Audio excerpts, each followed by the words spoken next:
welcome to CES 2024. Why don't you guys introduce yourself really quick and I will do the same. Sure. I'm John Brown. I'm the VP of Technology at Instrument. And I'm Mike Creighton. I'm the Executive Director of Innovation at Instrument. And Justin Lewis, I run a network within Stagwell called Contsellation, and I was the founder of Instrument so long ago. And I think I actually had the pleasure of maybe hiring both of these fine gentlemen. That's So That's right. all the smart things you guys are about to say, I'm going to take a little bit of credit for. As you should. As I probably should. That's a joke. You two are infinitely smarter than I am. So, John, you've been doing floor tours. Doing floor tours. You've been walking this place end to end. Mhm. What's been exciting? What are you excited about? I guess, what have you seen that lights John Brown up? So there's a lot of really great, so CES TVs are the big talk every year. So there's a lot of really cool technology that's coming in the TV space, but I've been doing a lot of hanging out in the North Hall and seeing how about a year ago, AI sort of exploded onto the scene and seeing how that's actually manifested itself through product innovation and actually coming out into products this year. And it's been really great to walk around, see either things that we saw in the startup phase last year or just coming into products now, actually exploding, being able to go to the booth, actually try those things and understand how they're utilizing new large language models, new machine learning algorithms, and being able to actually see how that's coming to manifest itself in consumer products. I'm really loving walking around just seeing kind of that explosion this year. Mike, how about you? I mean, you're a connoisseur of all technologies with opinions. On With many, lots of opinions. With lots of opinions. I mean, what have you seen that's exciting? That's exciting. I would say that the most exciting thing today that I saw is the idea of the miniaturization of the technology, right? We're seeing these algorithms, computer vision being one of them. 20 years I've been experimenting with computer vision and digital art, and now here it is on a chip, and it's accurate, and it's going to be able to be embedded in everything. Yeah. And we were just talking about this, and it's like, okay, now what does this unlock in terms of utility? And the reason why I'm excited about it is because as we start looking at this new wave of generative AI, this idea of multimodal models that understand the world, vision is a key component of that. And now we're thinking about, we have accurate compute on device that can do that kind of stuff. And so I'm thinking about it from the lens of, what does this mean a year from now? What does this mean 2 years from now in terms of these devices, spatial computing, all of the things, just like comprehending our world. So it's just a nice glimpse of like, okay, the technology's like here now. This is great. Yeah, when Mike's talking about chips and like the miniaturization, we're seeing so many different chip manufacturers on the floors talking about, if we're going to make chips that do one thing very specifically for AI, we can make them smaller, cheaper, consume less power, they can start being run on batteries, all that stuff starts to happen on device.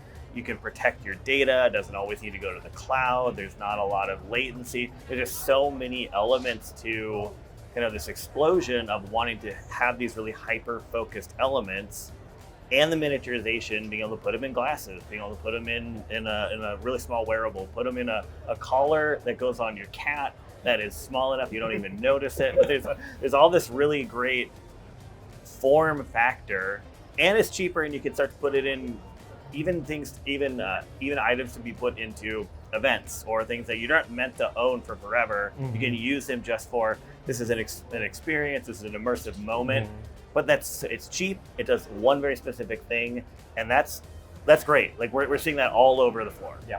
I think my takeaway from CES might be technology and cats is really That's the the new one. like emerging thing that we're I snuck it in there, but yeah, there's a fair amount of pet tech this year, which I'm really loving the possibilities of. Wow, it's really. I mean, is there any you think about industries, you guys? I mean, whether it's healthcare or automotive, is there a particular industry in particular that you're excited about? I mean, something you think that access to technology is really going to innovate some space forward more than others, or even ones that you just care about more than others? I'm personally pretty impressed by the amount of like health tech that's out there on the floor. Mm-hmm. We've talked about it a lot, but this idea of like democratizing just data and being informed about your health. Even with clients that we've worked with, we think about healthcare and we look at this idea of consumers, everyday people, having a once a year check-in with their doctor. That is too much time that passes. Yes. So what can we do about monitoring our own health, personalized to us, like hyper-personalized to whatever condition we may have or ailment or just anything really, and being able to anticipate issues before they happen and be able to send that data to my practitioner or whatever. There is something really special about that once it becomes, affordable in our homes, and it feels like it leads to longevity, like Yes. real longevity. And there's just something, whole floor over here dedicated to that, and I'm just like, wow, this is expansive and really awesome. Yeah, and the that's technology actually pushes it in a way that you wouldn't have with just a human interaction between you and your doctor. Right. Being able to have like a system where you're basically just looking into your phone and it is monitoring what is your breathing, what is your face doing, do you have the right respiratory rate, understanding that, and then, I actually have a problem now, I need to go see my doctor. Mhm. But that's not something you're going to know on your own. Mhm. There's small nuances to how your face is reacting to stimuli that may be invisible to the naked eye, Mhm. but those models can pick up, and then you can communicate that information to your doctor. Like, yes, you're democratizing it. You have a much better understanding of what's going on by yourself, and also you have that leg up where you actually know potentially a little bit more Mhm. things that the human eye can't catch, or that you wouldn't be able to manifest itself Yeah. otherwise. Yeah, that's really exciting. I mean, you two are, you're both brilliant people. And I think one of the things that's fascinating to me, I'd love for you guys to talk about a little bit, is just we think about health technology in particular, and we think about the US medical system. There's a statistic actually that's, I think it's 79% of US mid-sized hospitals are going bankrupt. That's a real thing, right? So you think about the innovation that has to happen in the US healthcare, US hospital system to make for some level of solvency. And I think the chips and the emergence of AI and generative AI, when you apply it as a mechanism to read and access data and to find insights. I'd love to hear your thoughts on that, you guys. Just like, where are we in that like arc of technology? How sort of near or far do you think we are from, being able to use these technologies to actually really transform industry, not just in the micro level, but in the macro level? I've got some initial impressions, and they may be completely off base. So I think that what this is going to do in terms of like human care. So first, we're talking about data. We're putting preventative care and awareness into consumers' hands, which is like a great place for it to be. Where the interpretation layer comes is in human doctors and physicians and nurses and things like that, right? This is sort of the service layer, if you will, of medicine and of healthcare. And like, hopefully what this does is it frees up those medical practitioners to emphasize more of what human beings need from other human beings, which is interpretation, actual care, bedside manner, things like that, right? Like, it opens up the headspace and the headspace to be able to do that, the energy to be able to do that. I think as we start to push further, and we're looking, we're seeing the generative models being able to be as good as other physicians, experts in the field in terms of diagnosis and things like that, those folks will be able to use that, leverage that. It's not to replace them. Yes. It's to improve the accuracy of being able to detect something and, again, provide better care. And so suddenly the value of a human being, some of the like just straight up knowledge gets kind of offloaded, and the interpretation and real expertise gets to shine through. I'm excited for that. I'm excited to see that start to happen so that hopefully these folks actually enjoy their jobs more, and we see better, again, preventative care happening on the consumer end. Yeah, we know there's a gap in hiring in the medical field, and just thinking about these things as tools rather than replacements. That's the key. You do, as you said, Mike, you want to offload what are the tedium, or what are the false flags, or whatever those things are, and be able to say, I need your creative brain, nurse practitioner or doctor, or whatever it is. Like, here's the information. Now let's, as you said, interpret it in a way that you could have a model do, but you're never going to know with accuracy. Like, there's always going to be a possibility if that's right or wrong. So being able to use that as your baseline, check in on it, and free up resources, that's the unlock. That's the next level. And I think that's when we think about trends, like, that's got to be the trend. I think right now in the health space, in any industry that's sort of facing AI coming in, we have to start thinking about it as a tool rather than a replacement of the people, because that creative thinking, the ability to interpret, that's something that the AI, the generative AI, whatever those models are, they're not able to create from whole cloth. They're only able to interpret what we've given it. So being able to be smartly putting those things together, smartly interpreting it, double checking, triple checking those things, always going to need people, always going to need the smart people, and thinking about those things in the digital health space or in any other space as a tool, and making sure we're sort of using those things in the right way, not as replacements, as like augmentation. I might want to build on that for 1 second, because I Please. think that is now. That is a this year moment thing. Mhm. Yeah, it's sort of an amalgamation of like the current knowledge, et cetera. It's like the average, a lot of folks are saying. I think there is some truth to that, but you can show novel kind of creation out of these models. I think it will get or have eventually the ability to develop its own insights and Mhm. make creative decisions and things like that.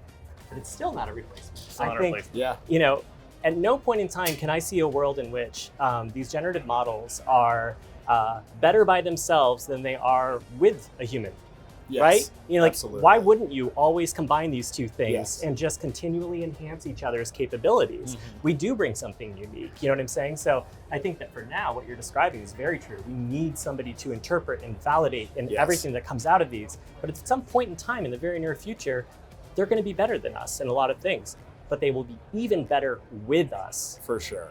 Yeah, I mean, that's really exciting. It's also it's a good optimistic view on. I think we have to It's not maintain bad that. for a guy that's not always an optimist. So no, I appreciate that. So hey, you guys come to CES.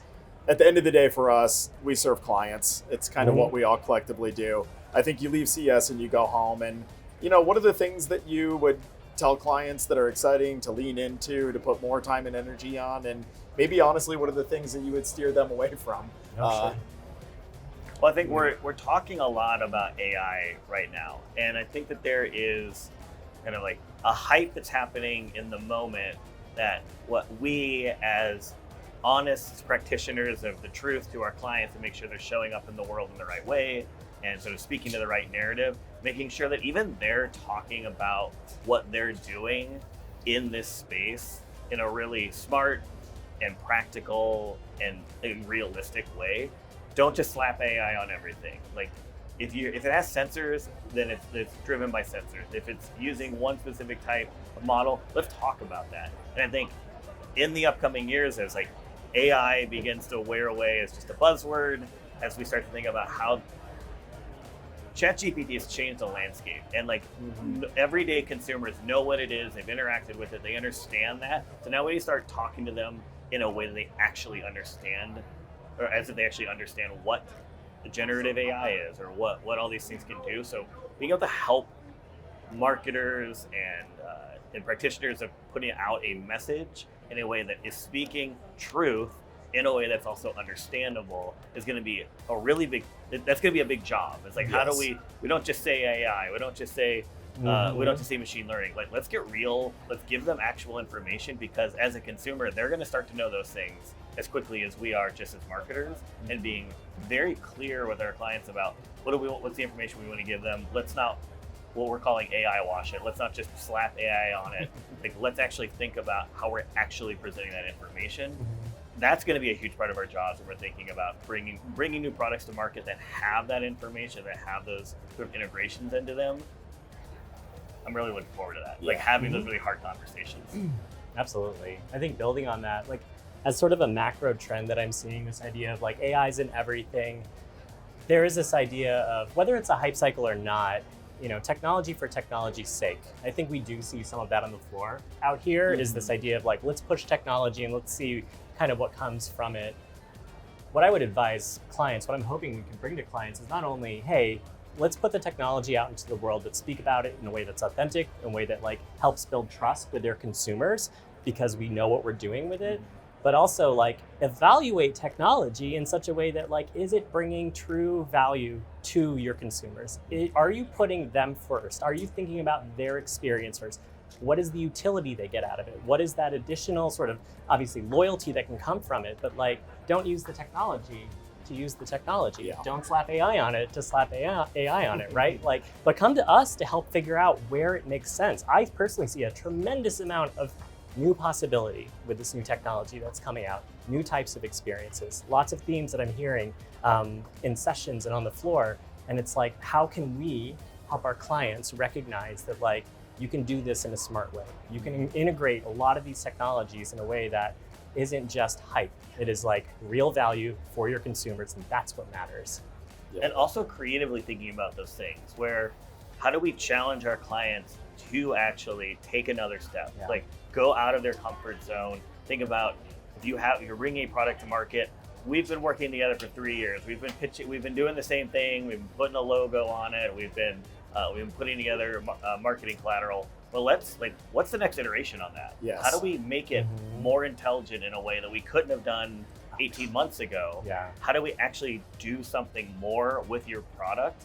And yes, that'll take time, but not being afraid of the exploration, not being afraid of like trying to focus on that, and actually dreaming really big about how can we take this thing to the next level in a realistic way, in a way that we've actually analyzed. We think, oh, this could actually be a use case, and then not just using it for its own sake once we're done, actually evaluating, is this doing the thing that we need it to do? Is it worth it? Was this a good exercise? But maybe this isn't the right use case or the right time. Yeah. There's just we're in a moment of a lot of experimentation, a lot of trust building, a lot of trying out these new things.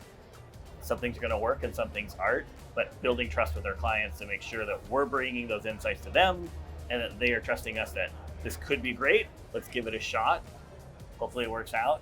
But if not, let's try it. Let's try another iteration on it. I mean, I've talked to both of you guys about this at different times. I mean, I think for me, one of the things that's been so fun about this era is bringing back the spirit of prototyping. Yeah.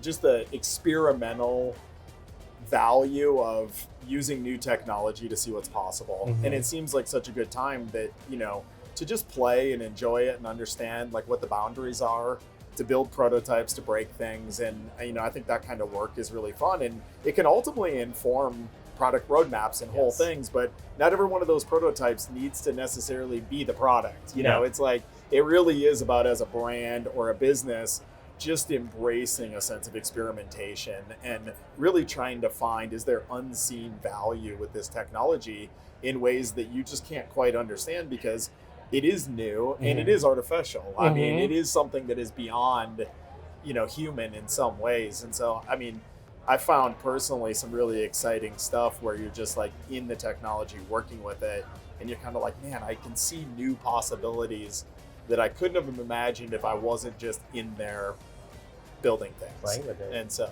I think that's, real value. So, hey, crystal ball, this is a fun exercise. I mean, I'll give you guys an example. I think as you look to 2024, what's a prediction? Here's a prediction from me. I'm super excited. I was really excited about Perplexity AI. A while back when it first launched, I think that Perplexity as a model is going to completely change the way we think about search.